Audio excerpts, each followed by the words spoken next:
नमस्कार। कहानी की एपिसोड में आपका स्वागत है। आइए, एक खूबसूरत कहानी है, ज्ञान का भंडार है, कैसे बोलना चाहिए और वो कैसे दिल पर उतर जाती है। अंत तक देखिए, अच्छा लगे तो लाइक और सब्सक्राइब जरूर कीजिएगा। हमें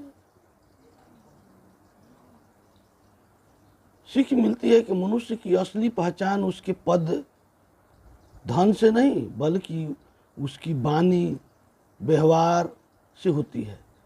मीठा और सम्मानजनक बोलने से कोई खर्च नहीं होती, लेकिन इससे दूसरों के दिल में सम्मान अवश्य मिलता है।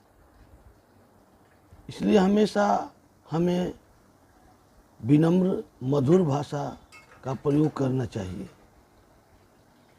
इससे आइए कहानी के माध्यम से समझें। एक समय की बात है कि एक राजा अपने सैनिकों के साथ और मंत्रियों के साथ जंगल में शिकार खेलने के लिए गए। शिकार का पीछा करते करते वे सभी एक दूसरे से बिछड़ गए। राजा अपने साथियों को खोजते खोजते जंगल के भीतर काफ़ी दूर निकल गए। तभी उन्हें एक छोटी सी कुटिया दिखाई दी। वह कुटिया एक नेत्रहीन संत की थी। राजा ने सोचा कि शायद यह संत उसके साथियों के बारे में कुछ बता सके। राजा घोड़े से उतरकर संत के पास पहुँचे और विनम्रता से बोले, महाराज, क्या इधर से मेरे कुछ साथी गुजरे हैं?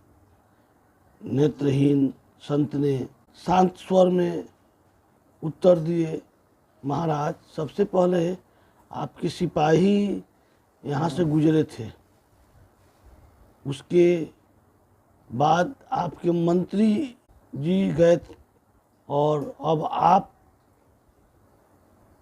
स्वयं पधारे हैं। आप इसी रास्ते पर आगे बढ़ेंगे तो उनसे मुलाकात हो जाएगी। संत की बात सुनकर राजा ने वैसा ही किया। उसने घोड़ा दौड़ाया और थोड़ी ही दूर पर अपने सैनिकों और मंत्रियों से जा मिला। सचमुच वे उसी क्रम में आगे बढ़े थे जैसा संत ने बताया था।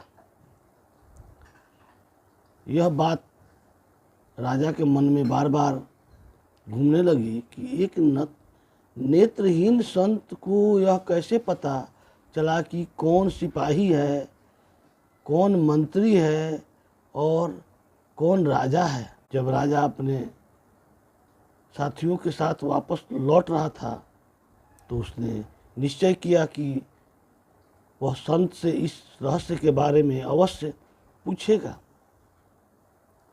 वह फिर संत की कुटिया में पहुंचा और विनम्रता से बोला, महाराज, आप तो नेत्रहीन हैं, फिर भी आपको यह कैसे पता चला कि पहले सिपाही आए, फिर मंत्री और अंत में मैं राजा? संत मुस्कुराए और बोले, महाराज, मनुष्य की पहचान आंखों से नहीं, उसकी वाणी और व्यवहार से होती है। जब सबसे पहले आपके सिपाही आए तो उन्होंने मुझसे रूखे शब्दों में कहा, ए अंधे, इधर से किसी के जाने की आवाज़ सुनी क्या?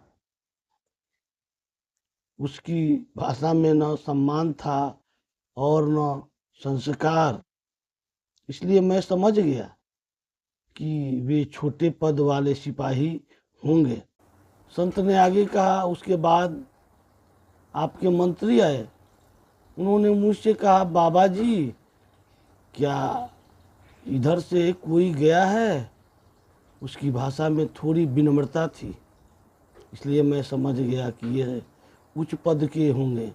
फिर जब आप आए तो आपने कहा, सूरदास जी महाराज, क्या इधर से किसी के जाने की आहट मिली?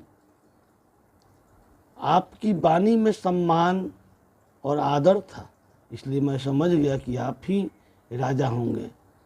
संत ने एक और उदाहरण देते हुए कहा, महाराज, यह संसार एक वृक्ष के समान है। जिस डाली पर जितने फल लगते हैं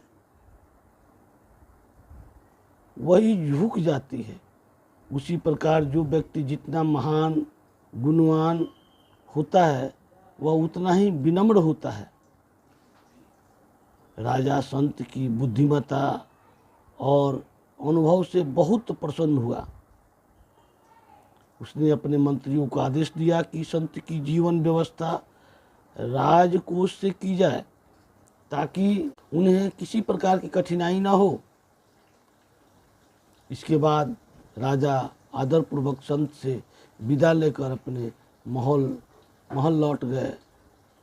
इससे साफ समझ में आता है कि जब हम छोटे लोगों से बात करते हैं तो वो अपने अहंकार को झलकाते हैं।